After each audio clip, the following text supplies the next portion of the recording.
O bolo ainda fumegava. Não da vela não, do veneno que eu tinha jogado no glacê, brincadeira, quase, e mais da raiva que subia pela minha garganta como álcool em chamas. O restaurante era daqueles caros, com talheres que pesavam mais que a minha paciência e garçons que sorriam como se não tivessem ouvido meu marido, contando para a puta sentada à nossa mesa como eu jogava pratos nele quando bebia. Ela é assim, uma leoa, ele riu, passando a mão no ombro dela, como se fosse um troféu que ele mesmo tinha caçado. Mas no fundo, ela me adora. A mulher, magra, loira, daquele tipo que usa salto para tomar café, riquinhou como se fosse uma piada. Como se eu fosse uma piada. E eu ali, com o vestido justo que ele tinha elogiado só para me ver suar, segurei o garfo com uma força que deixou as juntas brancas. Adoro mesmo, falei, sorrindo. Adoro tanto que até guardo as mensagens que você manda para ela quando acha que eu tô dormindo. O sorriso dele congelou. O dela também. O garçom, coitado, escolheu aquele exato segundo para se aproximar com a garrafa de vinho, e eu vi o pescoço do meu marido ficar vermelho, como sempre ficava quando mentia. Não é nada disso, amor. Ele gaguejou, a voz fininha de menino apanhado roubando doce. Não? Perguntei, inclinando a cabeça. Porque a última vez que você disse que estava trabalhando até tarde, eu liguei pro escritório e a secretária falou que você tinha saído às 5. Coisa estranha, né? A não ser que o trabalho tenha sido aqui com ela, nesse mesmo restaurante, na mesa do fundo, onde o gerente te conhece pelo nome e pela conta aberta. Ela engoliu em seco. Ele suava. Eu respirava fundo, como se estivesse cheirando o medo dos dois, e era bom, era delicioso. Você tá inventando. Ele tentou, mas a voz tremia. Tô? Abri a bolsa, tirei o celular, deslizei o dedo na tela e virei para eles. Olha aqui, queridos. Dia 12, às 8 da noite. Você, ela, e a sobremesa que não foi bolo de aniversário. A não ser que agora a gente comemore traição com calda de chocolate. A loira se levantou tão rápido que a cadeira rangeu. Eu não sabia que você era casado. Mentiu, com os olhos brilhando de pânico. Claro que sabia, falei suave. Ele te mostrou a aliança, não mostrou, meu bem? A que eu comprei com o dinheiro que eu ganho, pra ele tirar quando transa com você. Ele se levantou também, o rosto roxo, as mãos fechadas. Para com isso, caralho. Caralho, é você achar que eu ia fazer cena aqui? Sorri pegando a taça. A cena já tá pronta. O script, os atores, a plateia, apontei com o queixo pro casal na mesa ao lado, que fingia não estar ouvindo, mas cujos olhos estavam arregalados. Até os extras estão no lugar. Você é doente? Ele cuspiu. E você é burro, respondi, tomando um gole do vinho que ele tinha escolhido para impressionar ela. Por que se achou que eu ia chorar, gritar, fazer escândalo? Suspirei, colocando a taça na mesa com cuidado. Você não me conhece mesmo. Ele abriu a boca, mas não saiu som.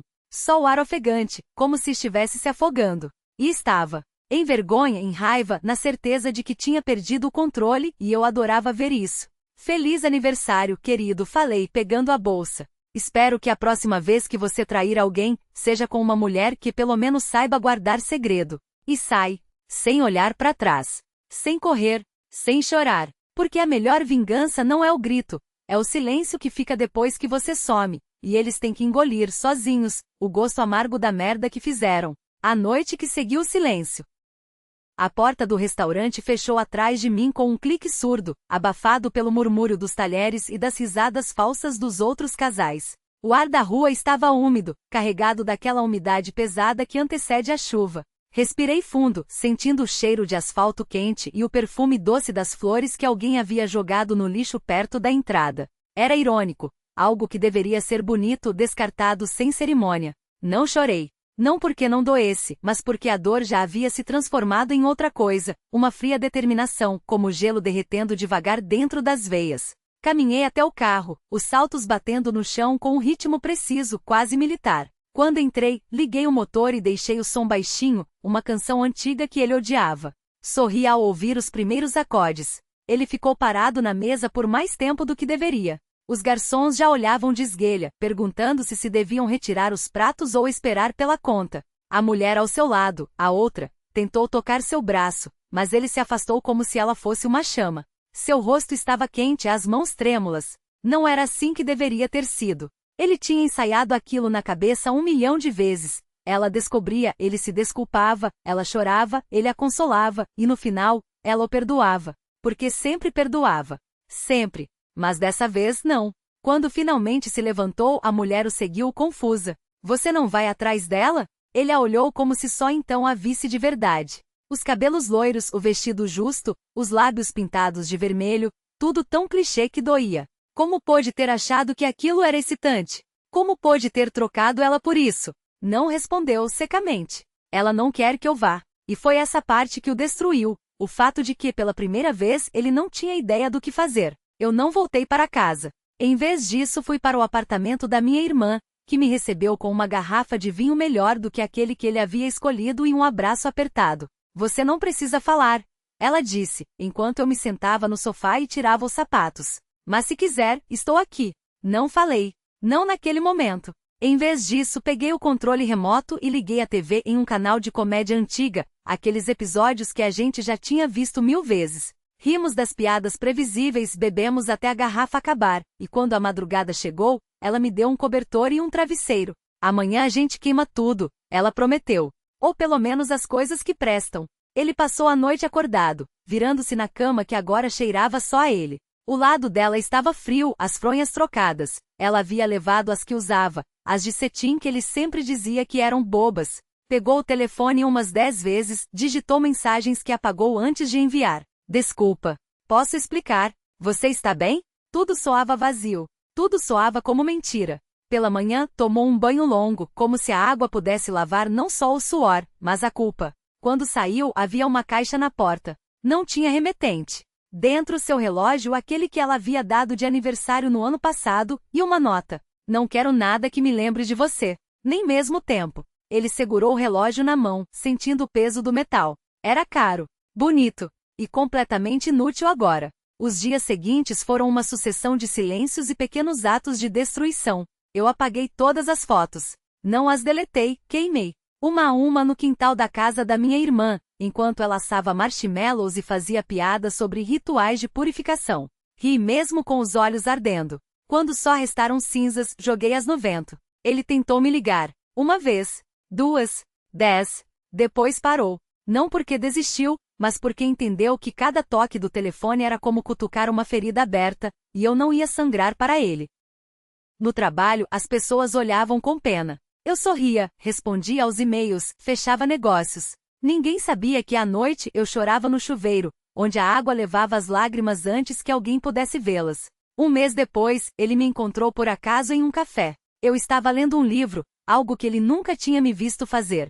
Sempre achei que fosse uma forma de escapismo, mas agora entendia que era só uma maneira de preencher o tempo. Levantei os olhos quando sua sombra caiu sobre a mesa. Oi? Ele disse. Não era uma pergunta. Não era um pedido. Era só uma palavra frágil demais para tudo o que tinha acontecido. Olhei para ele. Realmente olhei. Vi as olheiras, a barba por fazer, as mãos que antes me tocavam com tanta segurança e agora tremiam levemente ao segurar a xícara de café. Não senti raiva. Não senti saudade. Senti nada. E foi esse nada que o matou. Você parece bem, ele tentou. Estou, respondi, voltando ao livro. Ele ficou ali por mais alguns segundos, como se esperasse que eu dissesse mais alguma coisa. Que gritasse. Que chorasse. Que o perdoasse. Mas eu não fiz nada disso. Quando ele se virou para sair, não olhei. Só virei a página. O tempo passou. Eu não me tornei uma pessoa diferente. Não me reinventei. Só aprendi a viver sem a sombra dele sobre mim. Saí com amigos. Viajei sozinha. Comprei um apartamento pequeno, com uma varanda onde plantei ervas que sempre morriam, mas que eu insistia em replantar. Eu soube por intermédio de um colega em comum, havia se mudado para outra cidade. Não por coragem, mas por vergonha. Não por crescimento, mas por covardia. Um dia, anos depois, encontrei uma caixa velha no fundo do armário. Dentro, uma carta que ele havia escrito e nunca enviado. Não a abri. Não precisava. Queimei também, porque algumas coisas não merecem ser lidas. Alguns capítulos não merecem um final. Algumas histórias só precisam acabar. O peso das coisas não ditas.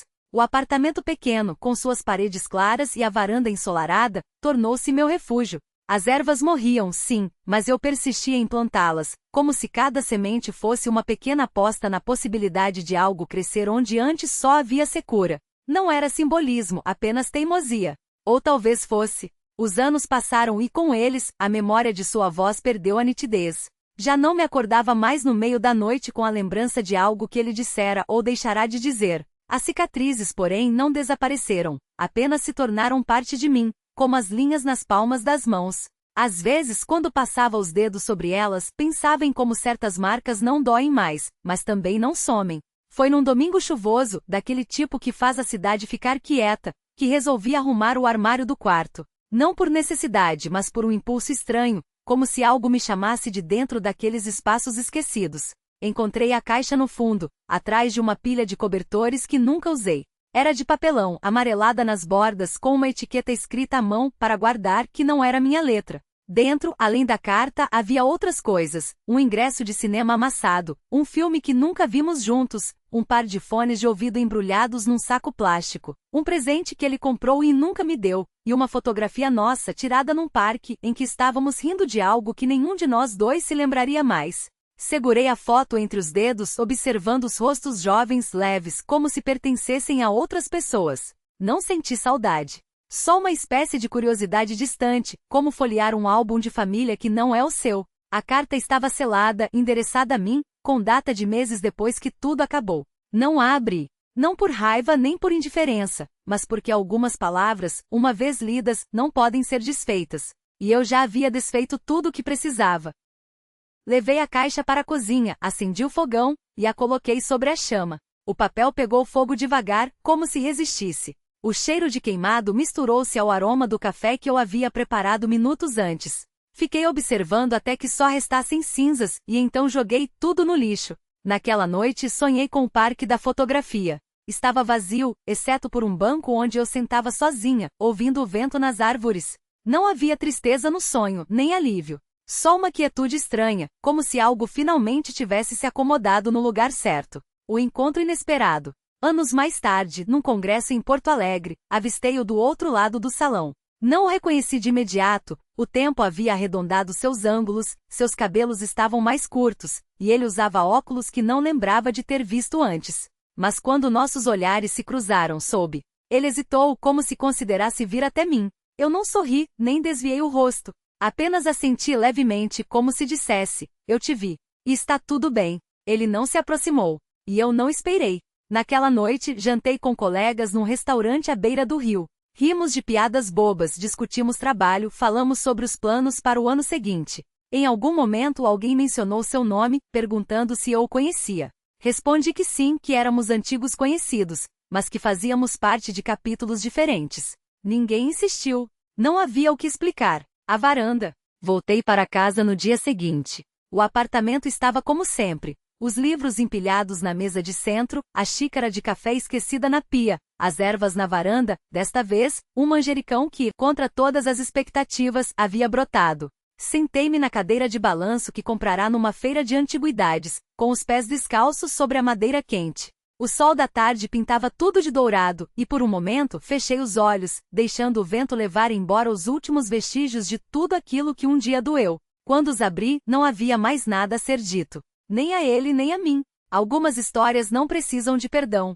Não precisam de explicações. Não precisam ser reescritas. Elas só precisam terminar. E esta finalmente tinha.